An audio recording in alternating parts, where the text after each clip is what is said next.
Hey there. Yes, you.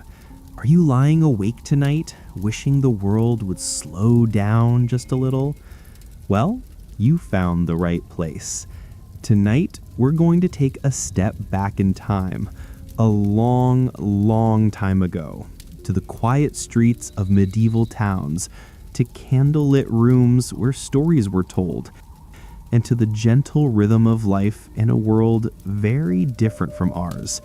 So turn off your lights, let your phone rest softly by your pillow, lower the volume, and just let yourself sink into the calm. Breathe slowly in and out.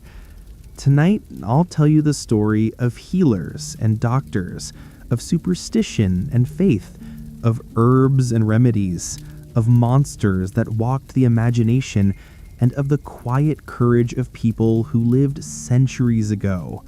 You won't need to rush. There's no hurry here. Just the soft murmur of history, the echo of footsteps along cobblestone streets, the whisper of candle flames, and the gentle flow of time itself. So close your eyes if you want, or keep them open just enough to see the soft light of the screen. Let your mind wander to distant times, to a world of care, quiet courage, and small, ordinary acts that became extraordinary. Relax, listen, and let this story carry you gently into sleep. In the Middle Ages, the line between truth and tale was thin as mist. A shadow on the wall might be a spirit, a strange illness, the mark of sin, a star that burned too brightly, and omen. For most, there was no question of myth or fact. Belief itself was reality.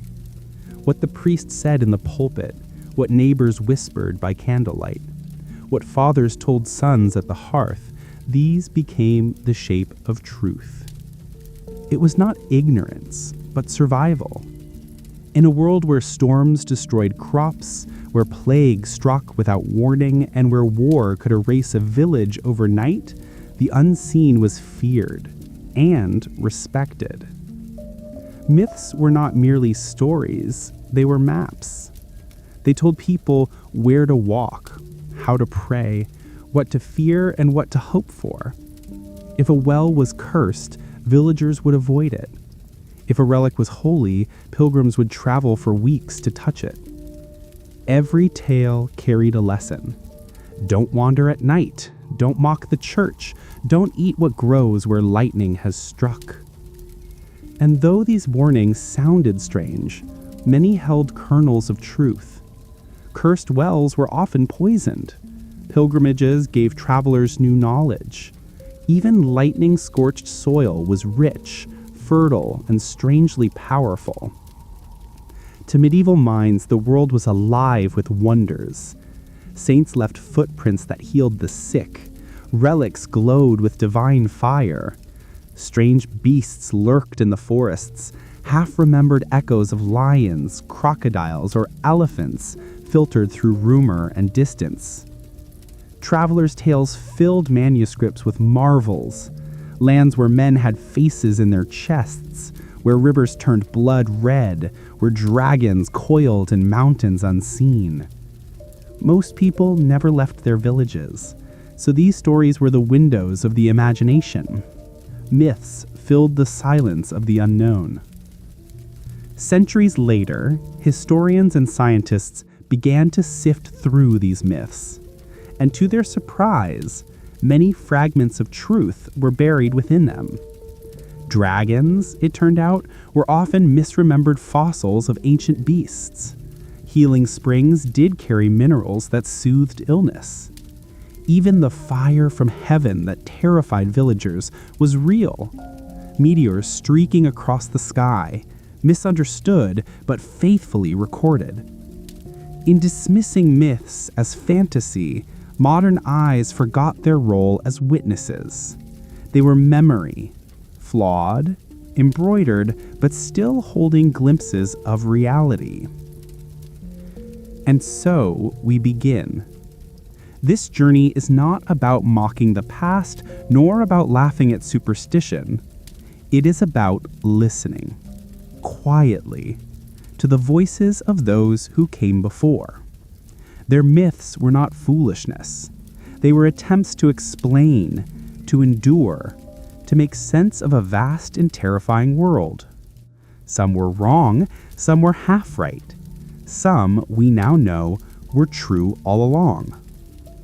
And as we drift through these stories, one by one, we step through a doorway not into fantasy, but into a history stranger, richer, and more human than we remember. In the medieval world, relics were treasures beyond gold. A fragment of bone, a scrap of cloth, even a vial of dust said to come from the Holy Land. These were believed to carry the power of saints, angels, and God himself. Crowds would travel for days just to see them. Pilgrims knelt, kissed glass cases, and prayed to be healed. But with such reverence came fear, for relics could bless, yet they could also curse. Tales spread of men who mocked a relic and fell ill within days, of thieves who stole holy objects only to be struck by madness. In villages, people whispered of relics that bled, burned, or wept. Some said they even moved on their own, refusing to be housed in a church they did not choose. To believers, this was proof of divine power, both mercy and wrath bound together. Why did people cling to these stories? Because they longed for proof that heaven touched earth. When plagues swept through towns, when harvests failed, when children died before their first steps, faith was the only anchor. A relic that punished thieves or healed the blind gave people certainty. The world was not chaos, but watched over by higher powers. Even fear itself became a kind of comfort. Centuries later, many relics were tested. Some were fakes, cobbled together by greedy hands. Yet others revealed surprising truths. Cloth, once dismissed as legend, carried pollen only found in the Middle East. Bones, thought ordinary, were confirmed to be centuries old, preserved in ways science still struggles to explain. And the so-called curses? Often they were accidents, infections, or poisons from the very soil where the relics had been hidden. But belief gave them power. And perhaps, in a way, that made them real. The myth of cursed relics was not just about punishment, it was about balance. For every tale of a thief struck down, there was another of a sick child healed. For every curse, a blessing. For every fear, a hope. Relics reminded the people that life and death, sickness and healing, curse and miracle were bound together in mystery. And so, whether true or false, they became part of the heartbeat of medieval life, a rhythm of awe, fear, and faith that carried on through the centuries. In the quiet glow of firelight, stories took shape. Travelers returned with tales of lands unseen, and in those distant valleys lurked creatures no one at home had ever laid eyes upon. The words dragon or serpent were enough to still a room. The monster became real not because it was seen, but because it was believed. To peasants, merchants, even kings, these beasts explained the unknown, the storms, the famine, the dangers of the road. And so, by candle and hearth, the monsters lived. Dragons were not mere animals of scale and claw. They were symbols. Their wings spread across maps to mark unexplored lands. "Here be dragons," scribes wrote, warning sailors of seas they did not yet know. Some believe dragons guarded treasures, gold, wisdom, or secrets hidden deep beneath the earth. Others saw them as God's punishment, fiery beasts meant to test the faith of humankind. To face a dragon in story was to face chaos itself. Few did, and fewer survived, except in legend. But not all monsters were mighty. Some killed with a glance. The basilisk, no longer than a serpent, was said to turn men to stone with its gaze. Its breath could poison fields, its touch could blight the land. farmers feared that a simple egg hatched under the wrong star might give birth to such a creature.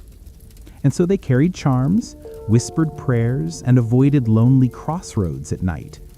The monster lived not in forests, but in imagination, where fear has no boundaries. The ocean, wide and black, held its own terrors. Sailors spoke of serpents longer than ships, with eyes like lanterns and scales that shimmered like wet stone. When storms rose, when masts cracked, when men vanished overboard, it was not the wind they cursed, but the monsters below. For the sea was endless mystery, and in mystery, stories thrive. Every ripple became a fin, every shadow a coil, every voyage a brush with the unknown. Yet these beasts were more than stories of fear. They carried lessons. Dragons reminded hearers of the dangers of greed. Basilisks taught caution in places unseen. Sea serpents warned of arrogance on the waters. In every monster a warning: be humble, be faithful, be wary. The medieval mind did not separate myth from truth. A beast believed was a beast that lived.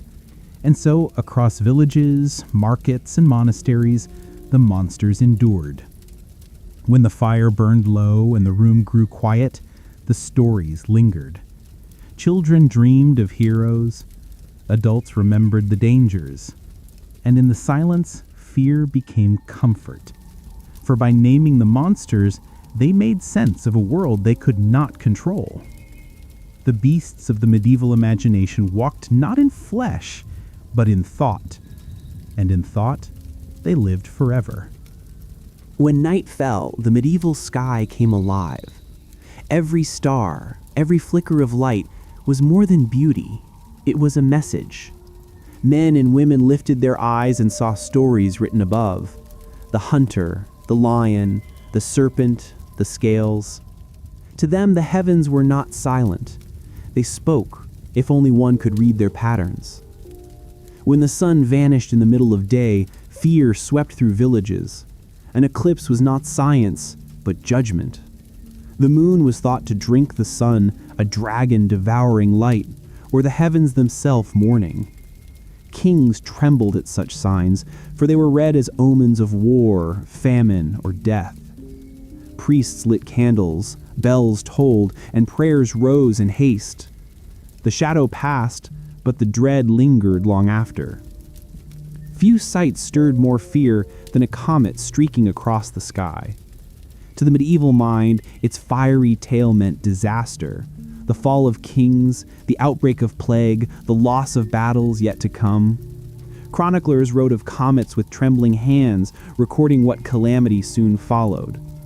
And though the stars returned to their calm order, one truth remained. The heavens could not be trusted. At any moment, the sky itself might betray mankind.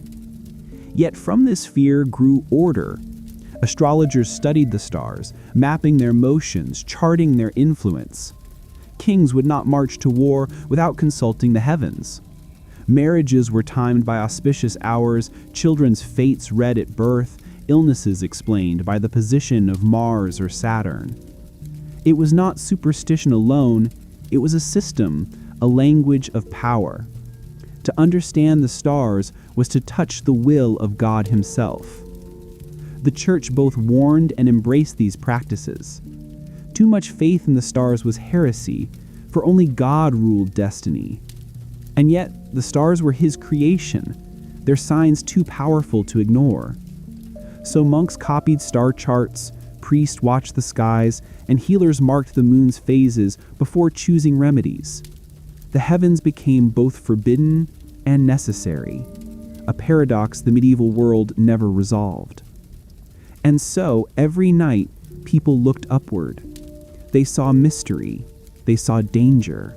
They saw stories of gods, beasts, and destiny.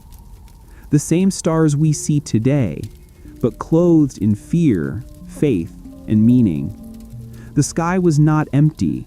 It was full of signs, full of whispers, full of power.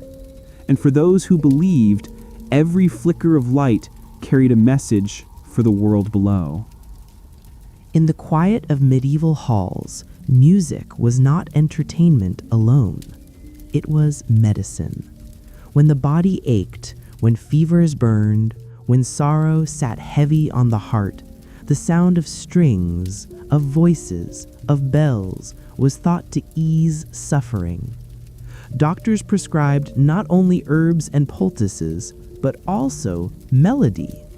A harp in the corner, a lute by the fire, a choir in the chapel, all carried the hope that harmony could touch where hands could not. The ancients had spoken of it, the harmony of the spheres, the music of creation itself.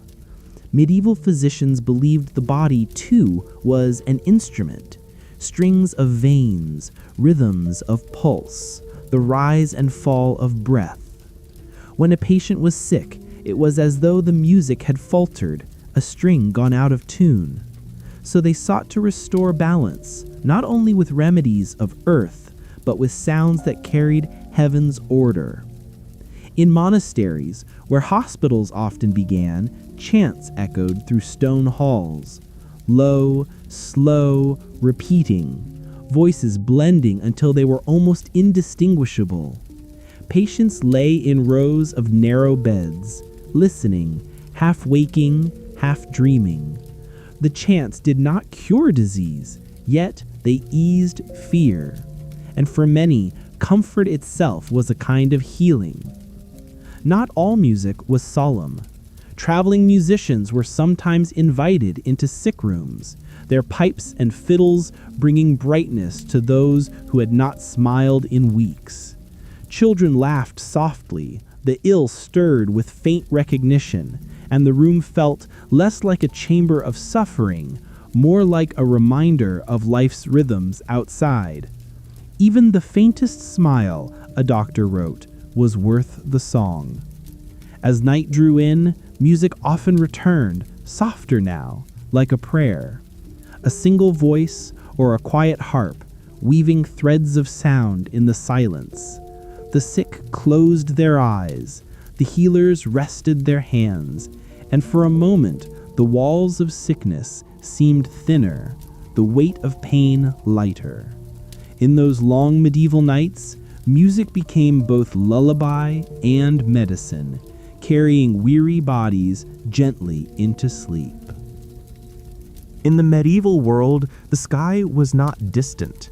It was a map, a clock, a calendar, and a healer. Doctors raised their eyes to the stars, charting their paths across the heavens. Each constellation, each planet was thought to govern parts of the body. The heavens were not separate from the earth. They whispered to it, guided it, shaped it. In manuscripts, we still find him, the zodiac man, a body drawn with stars upon it. Aries at the head, Leo at the heart, Pisces at the feet. To the medieval physician, this was no decoration. It was instruction. A reminder that when you treated a limb, you also treated a star. That the rhythm of healing must follow the rhythm of the heavens. No operation was done without consulting the sky. A surgeon would pause, charting the moon's place, the planet's alignment. Was Saturn heavy? Was Mars ascendant? Did Venus lend her gentleness? The right hour meant harmony. The wrong hour meant danger. And so, medicine was not only the art of the body, but also the patience to wait, the wisdom to act when the heavens permitted. Herbs, too, were chosen by the stars. Chamomile belonged to the sun, cold mint to the moon, fiery nettles to Mars. A doctor's prescription was written as much in the language of the sky as in the earth. Each root pulled from the ground carried a touch of starlight, each potion a reflection of the heavens. Not all agreed. Some saw astrology as superstition, others as sacred science. Yet in candlelit chambers, as doctors wrote their notes and priests whispered prayers, the stars looked down unchanged. They gave no answers, yet they offered rhythm. And in that rhythm, medieval medicine found both caution and comfort. the heavens, vast and eternal, became a quiet companion to the fragile care of human hands. Before dawn, the streets lay empty. Fog curled around lampposts, drifting across the cobblestones. In that quiet, a figure moved, long coat trailing, mask fixed, staff in hand. The plague doctor walked not in fear, but in purpose. Every house he passed carried the echo of coughs, whispers, prayers, or despair. He was both messenger and witness, a shadow in the mist, moving where others could not. His mask, beaks stuffed with herbs, hung heavy over the face beneath. Lavender, rosemary, myrrh, each chosen not just to block the air, but to steady the mind. For the doctor knew, in a world drowning in fear, hope had its own fragrance. Waxed gloves, boots, and robes clung to him like armor, not against swords, but against invisible death. He was more a symbol than a man, yet he was a man, worn, weary, relentless. The door opened slowly, revealing a family trembling, eyes wide. A child clutched a mother's sleeve. A father held a candle too tight. The doctor spoke little. He checked symptoms, offered poultices, administered theriac, whispered prayers, and sometimes simply stayed, presence itself a form of care. The illness was relentless, yet so was he. Every knock was an act of courage, every ledger entry an act of remembrance. Outside, the city breathed uneasily. Markets were closed, carts carried the dead, church bells tolled again and again. Neighbors whispered from behind shutters, afraid to venture out. Some doctors fled, some stayed. He stayed. Through desolate streets, he became both witness and chronicler, a human thread in a frayed tapestry of life and death. His records were meticulous, names, dates, remedies, outcomes, etched carefully in ink. Each number carried weight. Each note was a memory of someone who had lived, suffered, and sometimes died. To the world, they were statistics. To him, they were stories, stories that must be preserved even when hope seemed fleeting. When the streets were empty, when lamps flickered low, the doctor returned home. He cleaned his tools, washed away the day's fear, and wrote again. Sometimes he paused to pray, sometimes he simply listened to the night, carrying memories that no one else could bear. And in those moments, he was more than a doctor. He was a keeper of the city's sorrows, a silent guardian in the darkest hours. The plague had passed, yet its shadow lingered. Streets, once bustling, now lay silent. Markets reopened slowly, as though afraid to remember their former life. Vendors arranged their goods with trembling hands. Neighbors exchanged cautious nods instead of embraces. The memory of vanished families hung in the air, a quiet hum beneath everyday life.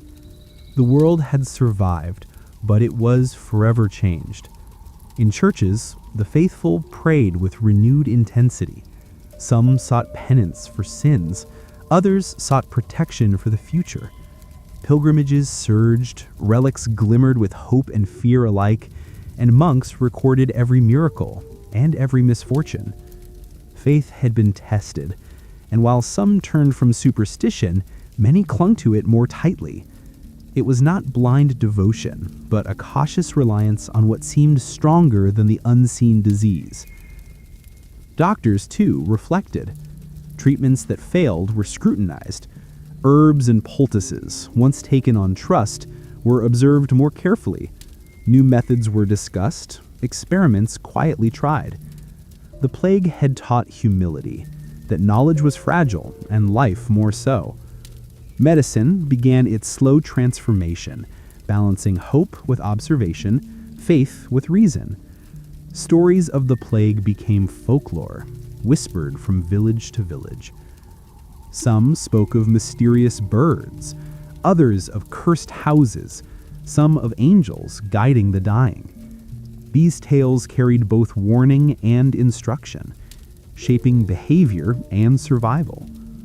What had once been myth now had a trace of memory, and in memory, a lesson. Fear had become a teacher, as much as any doctor or prayer. In families and streets, life resumed its fragile rhythm. Children played again in the squares, merchants counted coins, and neighbors shared bread. The plague was gone, but the human threads it touched remained intertwined with caution, remembrance, and care. Survivors moved forward slowly, knowing the cost of negligence and the value of presence. In small acts of daily life, the lessons of survival endured. At night, doctors, priests, and chroniclers wrote by candlelight, not only of deaths, but of life continuing, not only of fear, but of resilience. The plague had ended, but memory persisted, etched in ledgers, whispered in prayers, carried quietly in hearts. Humanity had been tested, and in its subtle ways had survived. And in the silence after calamity, a new understanding of medicine, faith, and community began to take root. The first light crept through narrow windows, painting soft stripes on stone floors. Candles flickered in corners, mingling with the scent of herbs and vinegar. Doctors rose early, guided not by urgency, but by habit. Each day followed a rhythm, checking beds, adjusting bandages, murmuring prayers, and observing the subtle rise and fall of pulse. Outside, the town slowly awoke. Inside, a quieter world stirred, deliberate, ordinary, shaped by lessons the plague had taught. In chambers lined with shelves, parchment and ink met scalpel and jar.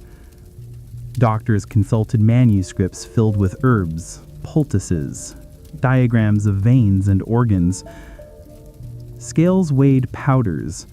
Dried roots and blossoms rested in jars. Each tool was familiar, fragile, precise. Students watched, scribes recorded, and notes of past treatments were compared to the present. Observation and care walked hand in hand, quietly bridging knowledge across generations.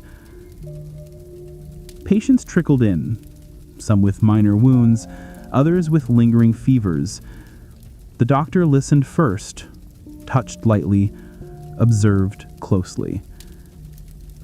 Treatments varied: poultices, bloodletting, gentle remedies guided by experience and careful thought. The plague had taught caution, humility, patience. A diagnosis was never just words. It was attention, care, and the delicate balance of life in skilled hands. Hours passed in silence. Doctors watched wounds heal, fevers ebb, children stir. Notes were written, symptoms compared, prayers whispered. The shadow of the plague lingered, not as terror, but as a reminder. Unseen forces could strike without warning. Each patient, each day became both lesson and ritual, observation and quiet prayer. Young students shadowed older physicians, hands guided, questions encouraged, mistakes corrected with patience. Herbs were smelled, bandages folded, diagrams studied. Stories of past plagues were shared, not to frighten, but to teach vigilance, empathy, and resilience. Knowledge passed carefully, ensuring continuity of medicine through generations. As daylight faded, doctors wrote in ledgers, reflecting on recovery, worsening conditions, and remedies tested. Candles flickered over pages full of observations, reminders, and questions yet unanswered. Life continued in careful rhythm. The plague's shadow had receded, but its lessons endured. Observation, care, Patience and remembrance were now the pillars of daily life. And in these routines, ordinary acts became extraordinary, quietly preserving life, knowledge, and hope. The town lay quiet once more. Cobblestones glimmered in the first light of dawn, and the soft breeze carried faint scents of herbs and smoke. The streets remembered the past, the footsteps of merchants, the cries of children, the echo of church bells that had tolled endlessly during the plague. Now, in this fragile calm, one could almost hear the heartbeat of the city, slow, deliberate, careful. The world had been tested, and it had endured. Every home carried stories.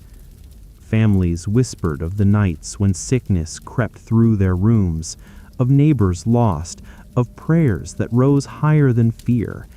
And yet, they survived. The doctor's ledger, the priest's candle, and the patient's courage, all intertwined in the quiet memory of survival.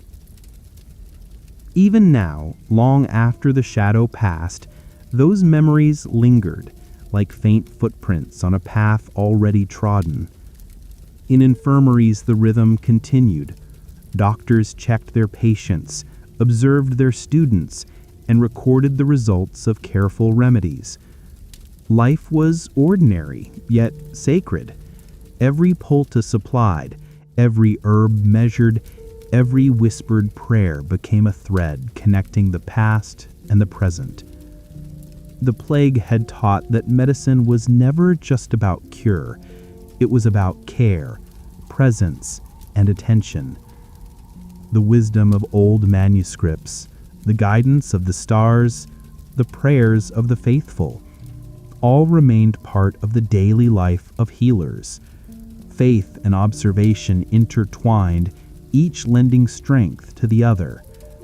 What was learned in struggle became guidance for tomorrow. Each day, life continued, small and deliberate. Patients healed, students learned, families survived.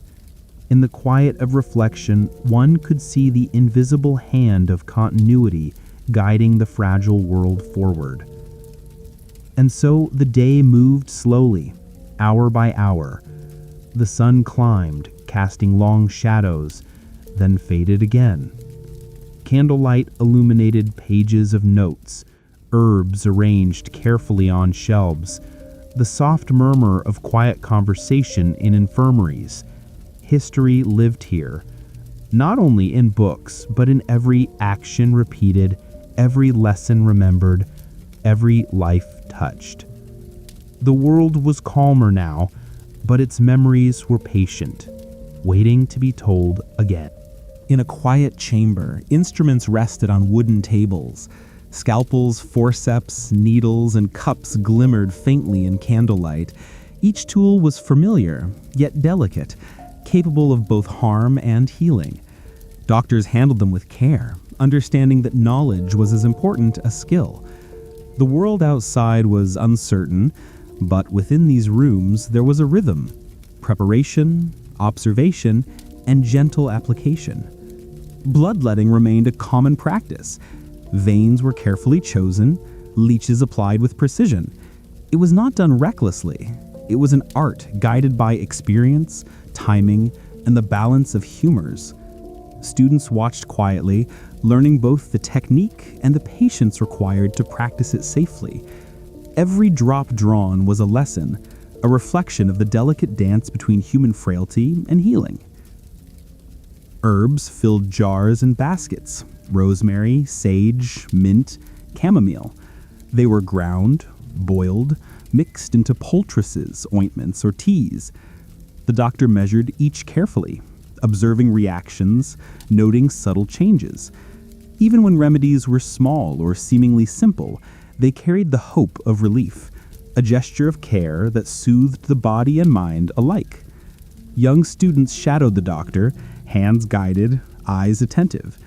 They smelled each herb, handled each instrument, and watched closely as treatment was applied. Mistakes were corrected gently, lessons repeated patiently.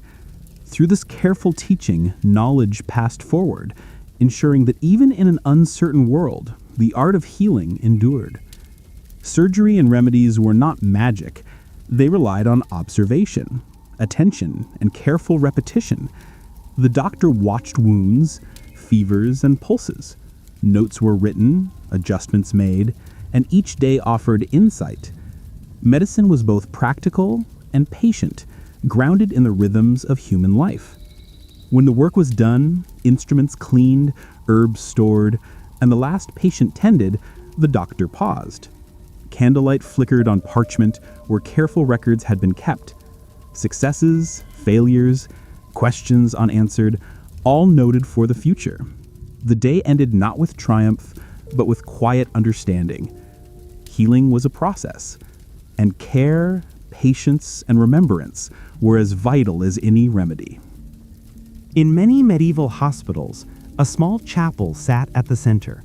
Candles flickered softly, incense lingered in the air, and quiet prayers rose from the sick and the caregivers alike. Doctors moved between beds and pews, carrying both medicine and devotion.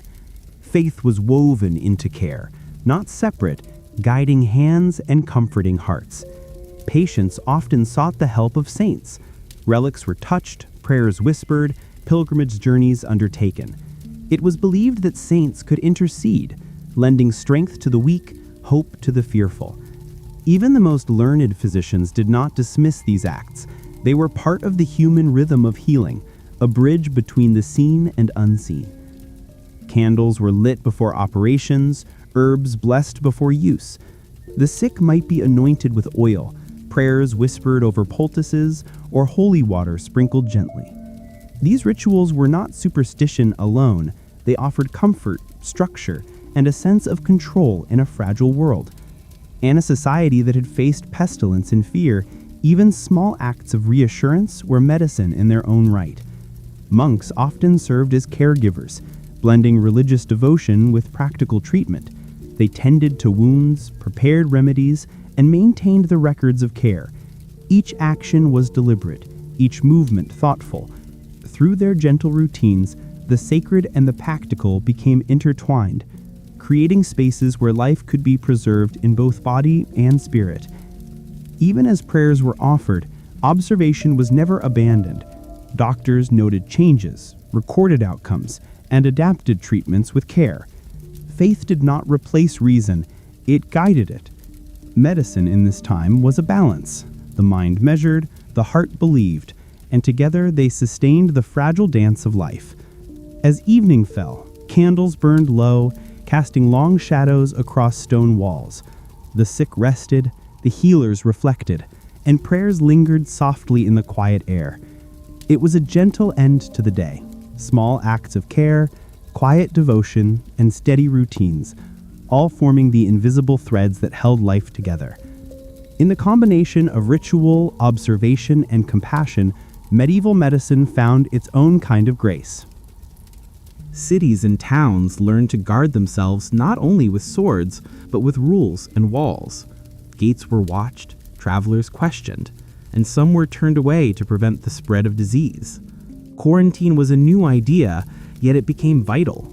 Homes and streets were marked, and entire households sometimes isolated for weeks. The world was learning, slowly, that observation and patience could save more lives than haste or fear. Plagues left their marks not only in memory, but on buildings. Red crosses painted on doors signaled sickness. Neighbors stayed away, leaving food and water at thresholds. It was a quiet warning. Approach with caution, act with care. Even in these small acts, communities discovered early lessons in public health. Sweeping, fumigating, and removing refuse became daily practices. The stench of disease was feared almost as much as the illness itself. Town criers instructed citizens to wash streets, burn waste, and maintain cleanliness. These simple measures, repeated slowly and deliberately, created the beginnings of structured care for the living. Families learned to keep the ill in separate rooms. Neighbors offered aid without close contact. Doctors and caregivers approached cautiously, wearing masks, cloaks, and gloves. Even in fear, acts of compassion persisted. The balance of care and caution became a quiet discipline, a rhythm of protection that preserved life. Chroniclers, doctors, and priests recorded every practice: what worked, what failed, what seemed harmless, what saved lives, all noted carefully. These early records became guidance for future generations, small steps toward understanding disease. In the calm of observation, patience, and careful record-keeping, public health quietly took root. As night fell, torches burned low in city gates, and the quiet of streets echoed with careful footsteps. The town rested under a fragile peace. Lessons of isolation, hygiene, and caution were remembered not in fear, but in quiet diligence. In these ordinary routines, the seeds of modern public health were sown, patiently, slowly, and deliberately. Imagine a city waking slowly from a long, uneasy night. The shadow of disease has lifted, and the streets breathe in the calm. Cramped alleys, once crowded and dark, now open onto wide boulevards, where sunlight spills in like golden liquid. Gentle breezes wander through these streets, carrying the faint scent of freshly swept stone and blooming gardens. In the squares, grass grows softly between the cobblestones, and people stroll at a leisurely pace, their footsteps mingling with the whispers of birds. Chimneys puff quiet streams of smoke, and from open windows, the warm glow of candlelight spills into the evening. Homes are touched with care, windows large enough to drink in the sun, smooth walls easy to clean, and small corners dedicated to washing, a ritual once rare, now part of daily life. There is a new rhythm to the city, a soft harmony of movement and stillness. Fear once drove these changes, but now they are embraced with pride. Citizens glance at the cleanliness of the streets, the gentle curve of the fountains, the carefully tended gardens, and feel a quiet satisfaction. The city itself seems to hum a lullaby of safety, a promise that life can be both gentle and enduring. As the city settles into its new rhythm, something else begins to take shape. Not in the streets or the gardens, but in the quiet halls of governance and care. Health boards, once hurriedly convened in moments of fear, now stand as steady guardians of the people. Their offices are calm, sunlit rooms filled with books, scrolls, and softly ticking instruments. Physicians, epidemiologists, and engineers move with deliberate calm, observing, recording, and learning. Their work as gentle and steady as the flow of a river. Hospitals, once shadowed by dread, now hum with a quiet purpose. Soft lanterns light corridors where knowledge and compassion walk side by side.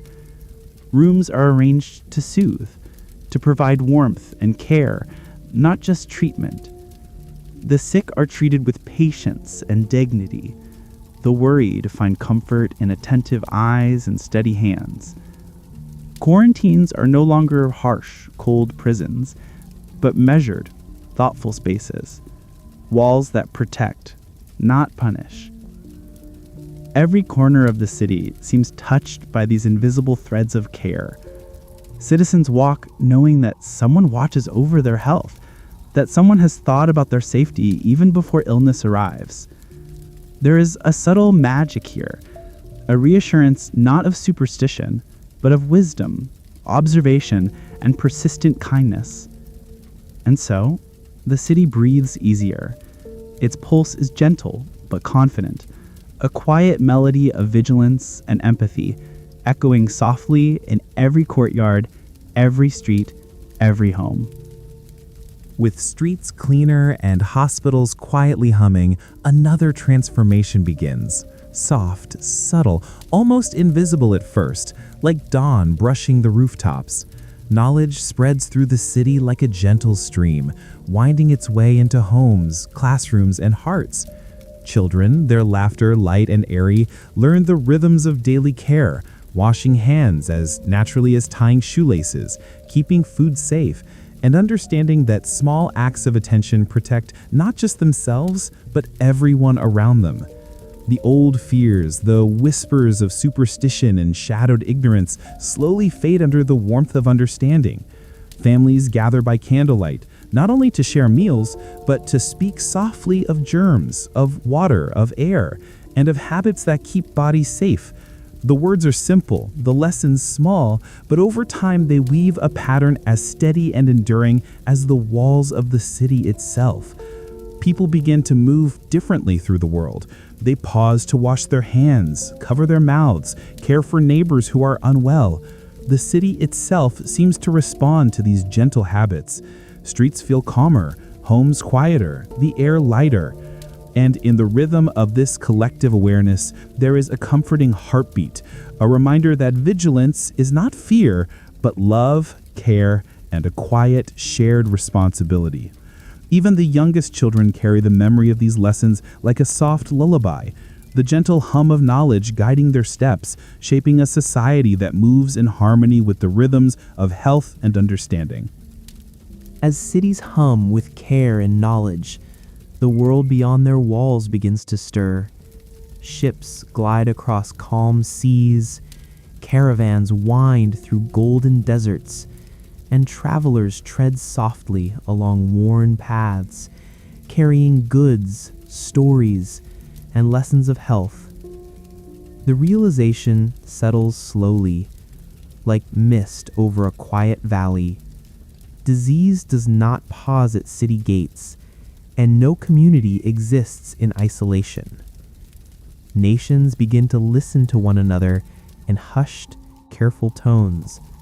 Reports of outbreaks, once feared to be whispers of doom, are shared with the same precision and care as letters of trade or messages of peace. Protocols form like delicate threads connecting distant ports, marketplaces, and towns. Researchers in distant lands exchange ideas as gently as letters floating across oceans, learning from each other, discovering cures, understanding the invisible world of germs and illness. In this quiet awakening, humanity begins to feel itself as part of a larger whole. A cough in one harbor is a signal felt across continents. A discovery in a small laboratory can ripple across oceans and forests. The world becomes a tapestry of shared vigilance, stitched together with empathy, curiosity, and patient observation. And so, slowly, deliberately, the understanding grows. The health of one is entwined with the health of all. Each careful act, each tiny habit, each shared insight is a thread that strengthens the fragile fabric of global well-being. A silent, enduring promise that even across the vastness of the world, care and knowledge will find their way. Even as cities flourish and knowledge spreads across the world, a quiet understanding lingers in the air. A gentle reminder that the shadows of illness can return, and that care must never rest. Science and observation continue like a slow river, flowing through laboratories, classrooms, and quiet homes, carrying curiosity, patience, and hope. New diseases appear, small at first, like whispers in a distant forest. But now, humanity moves with steady rhythm, guided by lessons learned in times long past. Researchers study, citizens act thoughtfully, and the invisible threads of vigilance connect every corner of life. There is no rush, no panic, only the steady, comforting pulse of preparation, empathy, and understanding. Daily life carries these lessons effortlessly. Washing hands, caring for neighbors, maintaining clean streets, observing small signs of illness, all become gentle acts of love woven into the ordinary. The city hums with a soft, enduring melody, a song of attention, kindness, and shared responsibility. And in this quiet, persistent care, there is a kind of immortality. Though diseases may change shape, the wisdom of vigilance, the warmth of empathy, and the clarity of scientific inquiry remain constant. Humanity continues to learn, to adapt, and to protect itself, not in grand gestures, but in the gentle, persistent rhythms of daily life. The shadows of the past have receded, yet their memory rests softly, like a lullaby carried on the wind, ensuring that, while nights may be long and challenges unseen, the world remains watched over, tenderly, by countless unseen hands. Villages were full of stories whispered from door to door, strange sightings in the woods, mysterious lights in the sky, tales of spirits and witches. These stories were not merely entertainment, they shaped behavior, guided caution, and offered explanations for the unknown. In a world without modern science, every shadow, every rustle held meaning. Some believed misfortune came from curses, others from divine favor. A failed harvest, a sudden illness, or a child's fever could be interpreted in countless ways. Amulets, charms, and prayers were used to protect, while stories served as warnings. Through superstition, communities found a measure of control, a quiet comfort amidst uncertainty. Dragons, basilisks, and monstrous beasts lived in tales told around hearths. Comets and eclipses were considered omens, warning of coming strife. Though adults knew some were exaggerations, the stories shaped decisions: when to travel, when to harvest, when to pray.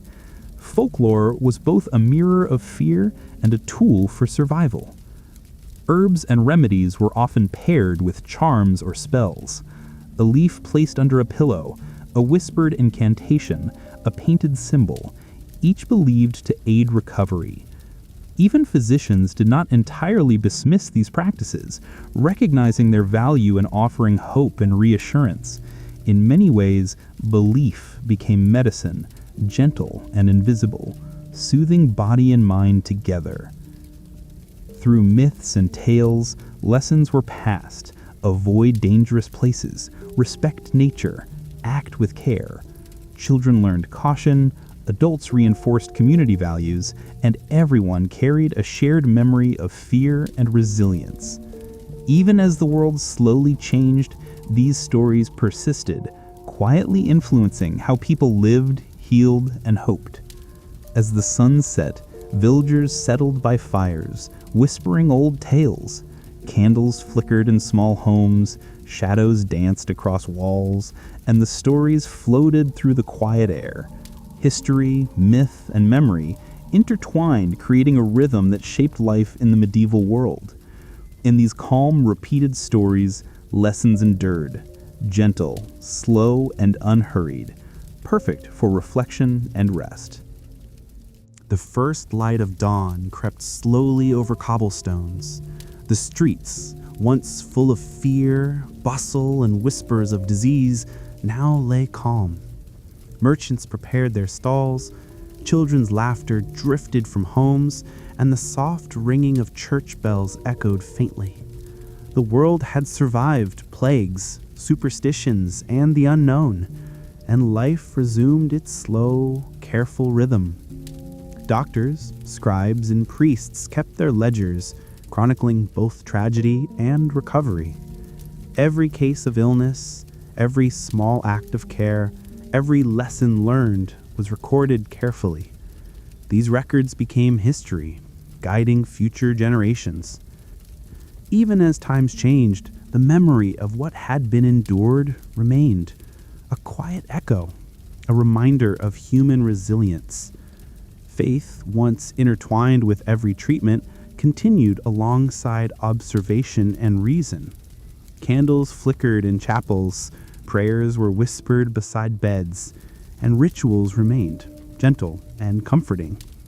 Healing was more than medicine. It was attention, presence, and compassion.